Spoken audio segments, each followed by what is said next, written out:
So Ebola is, of course, in the news, and some charlatans now want to take advantage. So in comes Rick Wiles. He's a Christian fundamentalist, and he does a program, ironically, called Trunews. And he's got a theory about how Ebola could actually be helpful to the United States. Interesting. Let's listen. You know, this Ebola epidemic could become a global pandemic, and that's another name for plague. It may be the great attitude adjustment that I believe is coming. Ebola could solve America's problems with atheism, homosexuality, sexual promiscuity, pornography, and abortion. If Ebola becomes a global plague, you better make sure the blood of Jesus is upon you. You better make sure you've been marked by the angels so that you're protected by God. If not, you may be a candidate to meet the Grim Reaper. Religious fundamentalists confuse me. Wait, in Ebola, you don't want any blood on you, whether it's Jesus's or anyone else's. Turns out, in this case, the blood is good because it comes from Jesus and it's a mark.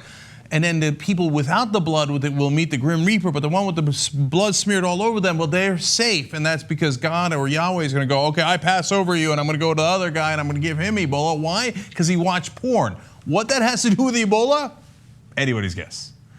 So apparently God sent this down against you atheists.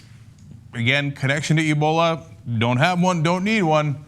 Okay, we don't work in logic, we work in planet crazy, okay? So now what's interesting is now he seems excited about that. See, that's the other thing that drives me crazy about religious people.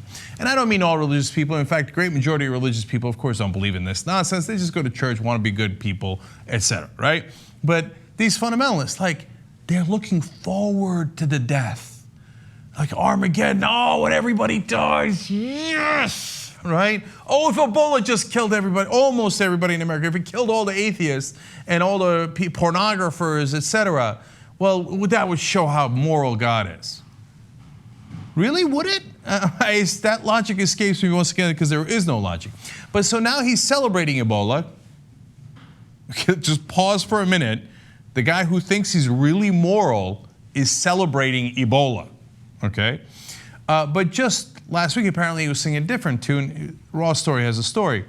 Wiles was enthusiastic Tuesday about the arrival of Ebola, but Right Wing Watch reported that he warned the previous day that President Barack Obama may intentionally spread the deadly virus through a mandatory and mysterious vaccine. Thanks, Obama. But in this case, I actually mean it. Thanks for spreading Ebola, because it might kill all the people watching porn. Oh, finally. Thanks, Obama. Cuckoo for Cocoa Puffs.